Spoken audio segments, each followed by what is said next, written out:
گردبوونەوە و خۆپیشاندانی کاسبکاران و دوکاندارانی شاری هەولێر بە مەبەستی کردنەوەی دوکانەکانیان بەردەوامە. ئەمانە بەشێکن لە دوکاندارانی بازاڕی لەنگەی شاری هەولێر داوا دەکەن حکوومەت ڕێگەیان پێ بدات دوکانەکانیان بکەنەوە بۆ ئەوەی بژێوی ژیانی خۆیان دابین بکەن.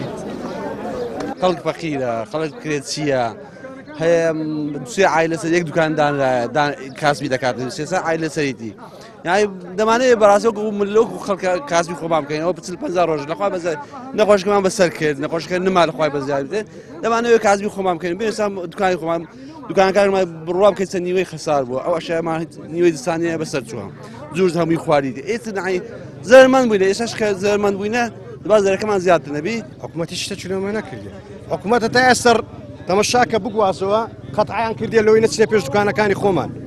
لۆ ئەمە تیرۆریستین، لۆ مەیرهابینە، ئەمە خەڵکی کوردستانی کوردیشین، خەڵکی هەولێریشین. تێدەگەی؟ ئەمە ئەگەر بکەین نەک هێز، هەفتا هێز ژلی ڕاوستا بچینە دوکانەکان.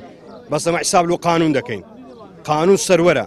بەس داوا لە حکوومەت هێرێمی کوردستان دەکەم ئاسان کاریمان لۆ بکەن. ئەگە ئاسان کاریمان لۆ نەکەن ئەمە لەوانەیە زۆر شتکە بکەین. خۆ نەمان گوتی پارەمان بدەنە کاکە داوای حەق خۆمان دەکەین دوکانەکەمان لۆ بکەنەوە بەس هەرەوەندەمان دێ. خۆ نەمان گوتی پارەمان بداتە سەرۆکی حکوومەت وەلا ئەو شتە لێی چاوەڕێ ناکرێ بەس خۆ دەرەین دوکانی خۆمان دەکەینەوە بە جوانی وچێ و عالەمی. یعنی ئەو 50 ڕۆژەمانە ژۆرە کردێ هیچ نییە. کێشەکە ئەوەیە ئایا حکوومەت 50 شەو ئەو خەڵکەی لە ژۆرێ قەیم کردیە بەبێ هیچ هۆیەک.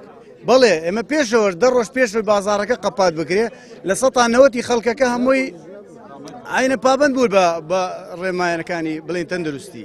بەس ئەوڕۆ 50 شەو خەڵکەکە لە ژۆرێ بێەوەی هیچ ئاسانکاری بۆ خەڵکە بکە هەموو جادابانەکانی خەپە. ئەو ڕۆ سبەینە من دوێنێ پێری هاتی مێرە هیچ مشکلەک نەبووە. ئەو ڕاتیمە هەرچی قووەتێ لە دەوری لەنگەیە. ئایا خێرێمە بۆ شەڕێ هاتینە؟ ئەمانەش دوکاندار و کاسبکارانی شەقامی مەخمورن کە کەلوپەلی کارەبایی و پاتری سەیارە و کەلوپەلی خانوو دەفرۆشن. ئەوانیش داوا دەکەن دوکانەکانیان بکەنەوە ئامادەشن ڕێنمایە تەندروستیەکان جێبەجێ بکەن. داوا دەکەین چاوەشی بۆ خەڵکی دابەخشێنی خەرێک نیتی بە قورعان نەفەری هێ لە عادە دازە لە بەرچی نییە ئەم بەش بە حاڵی خۆم دوو مانگە ئیشم نەکردێ بەخۆی. داوا لە حکوومەتی هێرێمی کوردستان دەکەین بەڕاستی وا کۆڕۆنا بەرەو کۆتایی چوو ئینشاڵڵا سەبەستە بە شتەکان بکاتەوە. ئەو عالەمە هەموو کرێچیە، دوکاندار کرێچیە، خەرک فەقیرە. ڕێگە بکرێت جادە مەخمی کێشە چین نییە کاکە. خۆمان دەپارێزین لێکوانە.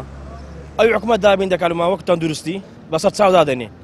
خەرێت ناو دوکان مشتێک دێتن 2 مەتر مابین دەدەینێ و زۆر ئاساییە. لەسەر ئەساسێک مراعاتی خەڵک ناکرێ حکوومەتی لە دنیا لەکوێ خۆش نابی فەرم لەلایەک پارێ مۆلیدە هێشتان شەڕی ئۆژمە ساعی مولک و کرێنشینان و ئێوان هەموو کێشەنە بەڕاستی.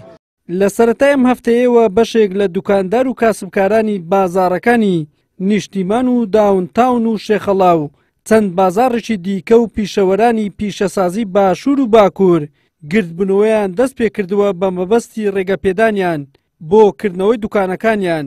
بەڵام تا ئێستا حکوومەتی خۆجێیی هەولێر تەنها ڕێگەی بە چەند شوێنێک داوە دوکانەکانیان بکەنەوە. وەلی سەلیم کەناڵی ئاسمانی پێم هەولێر.